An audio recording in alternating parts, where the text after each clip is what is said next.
Ai cho hai người vô đây? Hai người đi đi. Mẹ đừng có làm vậy mà mẹ. Tôi không phải là mẹ của cậu. Tôi không có đứa con như cậu. Đi đi. Làm ơn đi đi. Đi đi. Đi đi. Mẹ. Bà đừng có giận chuyện xưa nữa mà. Dù gì á, chuyện đó nó cũng qua lâu rồi. Chuyện xưa qua lâu rồi. Vậy hai người đã quên đã đối xử tồi tệ với tôi như thế nào sao? Hải, đừng đi mà con. Hải à, mẹ xin con đó, đừng có bỏ mẹ mà con. Hải à, đừng đi Mẹ mà buông con. tay con ra đi. Con quyết định rồi, con sẽ đi với ba. Không, mẹ sẽ không buông tay đâu. Buông tay là con theo ma con, mẹ không đồng ý đâu Hải à. Mẹ. Hải à, mẹ xin con đó. Bây giờ con muốn cái gì mẹ cũng sẽ thực hiện cho con. Đừng có bỏ mẹ mà Hải ơi. Hải, mẹ xin con đừng bỏ mẹ nha Hải. Rồi bà cho con trai tôi được cái gì? Ba. Ông yên đi. Tại sao vậy? Ông đang ở Mỹ, ở bển đi. Ông về đây để tranh con với tôi làm gì? Tôi nói cho ông biết, tôi sẽ không trao con tôi cho ông đâu. Bà nói cái gì vậy? Hả? Con trai bà không phải là con trai của tôi hay sao? Chẳng qua là tôi bên Mỹ, tôi thấy con trai tôi nó ở đây, nó sống với bà quá cực khổ. Tôi muốn trở về đây, tôi cho con trai tôi có cuộc sống tốt hơn, một tương lai tươi sáng hơn. Bà hiểu không? Bà nhìn đi. Hả? Không lẽ bây giờ bà để con trai tôi nó sống cực khổ trong cái ngôi nhà nghèo mục nát được hoài hay sao? Nè, căn nhà nghèo một đất thì sao? Từ đó đến giờ mẹ con tôi vẫn sống ổn và sống tốt kìa mà. Chỉ có khi ông trở về đây rồi gieo vào đầu nó những điều xấu xa nên nó mới muốn bỏ tôi mà đi thôi. Bà nghĩ mấy cái hạnh phúc vui vẻ là đủ cho con trai tôi hả? Rồi nó vào đại học, rồi biết bao nhiêu là chi phí. Bà nghèo như vậy bà gồng gánh nổi hay không? Tôi có tiền tôi lo cho con tôi được. Bà bớt ích kỷ ra đi. Tôi...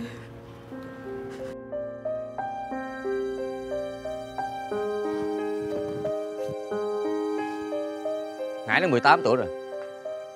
Nó đủ lớn để tự đưa ra quyết định lựa chọn cho cuộc đời của nó. Tôi có tiền, tôi lo cho con trai tôi được. Tôi nghĩ bây giờ tôi là sự lựa chọn tốt nhất dành cho nó đó. Hải à, Gì hả? mẹ muốn hỏi con có thực sự là muốn theo ổng không? Con quyết định rồi. Con sẽ đi với ba.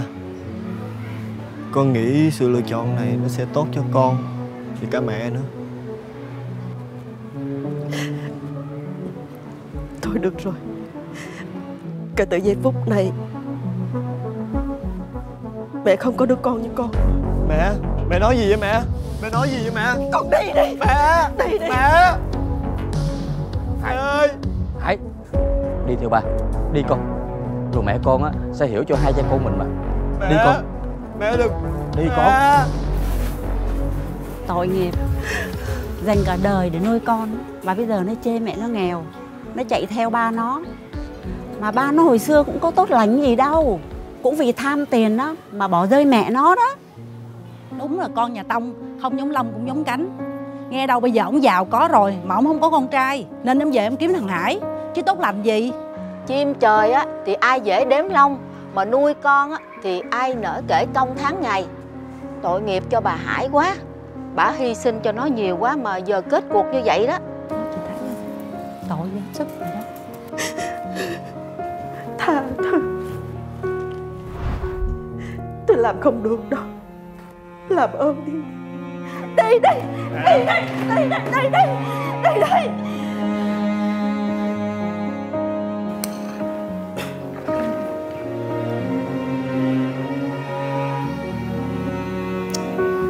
Thật ra là bấy lâu nay em thương và nhớ thằng Hải lắm phải không? Vậy mà tại sao nó về em lại đuổi nó đi chứ? Chị ba, chưa bao giờ em nhớ nó hết. Em nói dối. Em dối ai thì được. Em đừng có qua mặt chị. Chị hiểu em lắm mà. Cảm ơn cậu. Chào chị ba. Bà, tôi có mua một ít nhân sâm nè cho bà tẩm bổ nè. Cảm ơn. Tôi nhà nghèo, không dám nhận bà của người giàu đâu. Thôi mà, Em làm khó người ta chi vậy? Thôi chú Năm cứ ngồi đi ha. Dạ. Mà ông nữa, kể từ đây trở đi, ông với thằng Hải đừng vào thăm tôi nữa. Tôi mới từ cửa tử trở về. Tôi không muốn sự chọn lựa của hai người chọc tức tôi lần nữa đâu. Tôi biết là tôi sống nhờ người đàn bà khác là tôi sai, nhưng chưa bao giờ tôi hối hận với những quyết định của mình cả.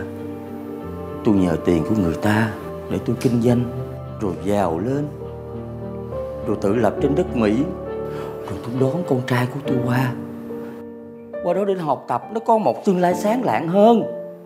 Bà không biết đâu, nó qua đó nó học giỏi lắm. Ban ngày nó đi học, tối về á nó đi chơi vui vẻ với bạn bè nó tận hưởng thanh xuân của nó.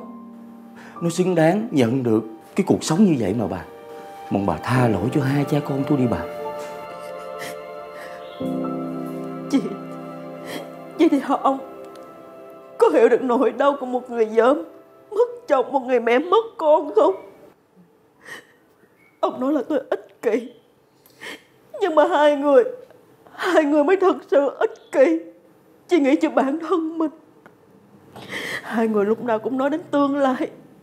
Vậy thì tương lai và thanh xuân của tôi dành cho hai người ai trả cho tôi đây? Bộ tôi nghèo, tôi không có quyền được làm mẹ, tôi không có quyền được chăm sóc thương con của mình hay sao? Còn thằng Hải nữa, nó nói thương tôi, nhưng mà từ lúc nó đi, nó không một lá thư gì hỏi thăm tôi. Nó đi là đi biền miên.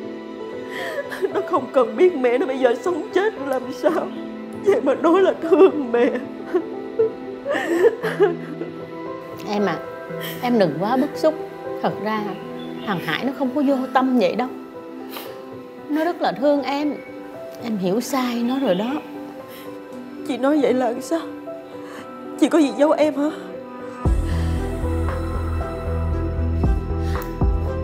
Hải, con định giấu chuyện này tới bao giờ nữa hả con? Bác sĩ,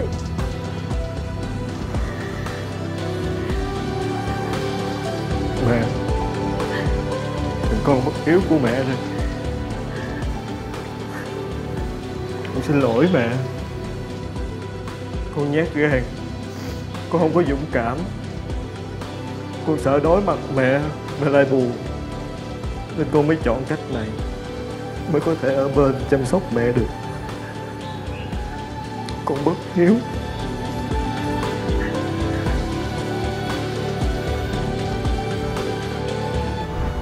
Hải, con cầm lấy đi. Trong đây á là đủ số tiền cho mẹ con trả nợ đó. Còn nếu mà tương lai tốt hơn á thì theo ba qua Mỹ nha con. Ý ông kêu tôi bỏ mẹ tôi ở lại chứ gì? Tôi xin lỗi, tôi làm không được. Tại vì tôi không có giống như ông. Vì đồng tiền mà ông bỏ rơi cả người thân của mình. Hải à, rồi sau này á con sẽ suy nghĩ lại thôi. Không ai mà sống mãi trong cảnh nghèo được đâu con. Xin phép chị.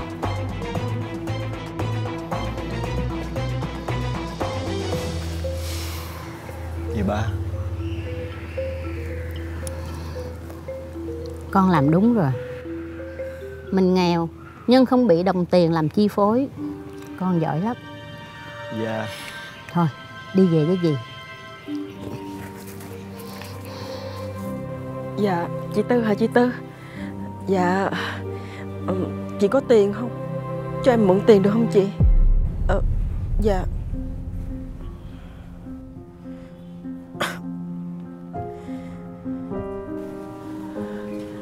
Dạ, anh Sáu hả anh Sáu? Dạ, thằng Hải nó sắp...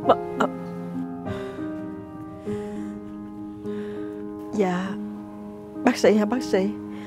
Chắc là đợt này tôi sẽ không uống thuốc nữa bác sĩ à. Dạ, tại bây giờ tôi đang rất là khó khăn. Tôi muốn dành tiền lo cho con mình. Bác sĩ thông cảm cho tôi. Dạ, cảm ơn bác sĩ.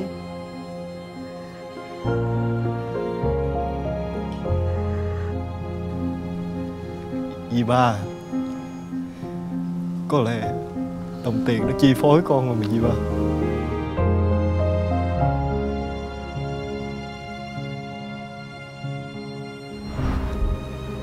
Mẹ, lúc đó con chỉ có thể lựa chọn như vậy thôi. Con biết mẹ bệnh, nhưng lúc nào mẹ cũng dành tất cả mọi thứ tốt đẹp cho con. Con muốn làm một cái điều gì đó để có thể chữa bệnh cho mẹ, nên con mới chọn cách là đi với ba. Thật ra 10 năm qua, tiền bấy lâu nay chỉ lo cho em là của thằng Hải đó. Thằng Hải qua đó ban ngày nó đi học, ban đêm nó đi làm, để nó kiếm thêm thật nhiều tiền. Nó muốn lo cho mẹ, nó làm rất nhiều tiền, nó gửi về cho chị, nhờ chị chăm sóc cho em. Hải nó thương em lắm, em đừng trách nó nữa nha. Ba cứ tưởng con ít ở nhà là do con đi chơi với bạn bè con. Thì ra Con của hai người trưởng thành hơn hai người nghĩ nhiều lắm. Thằng Hải qua Mỹ chọn ngành y để về nó phẫu thuật, nó cứu mẹ nó và bảo vệ những người mà nó yêu thương nhất. Thằng bé đúng là nói được làm được. Và hôm nay ca phẫu thuật đã thành công.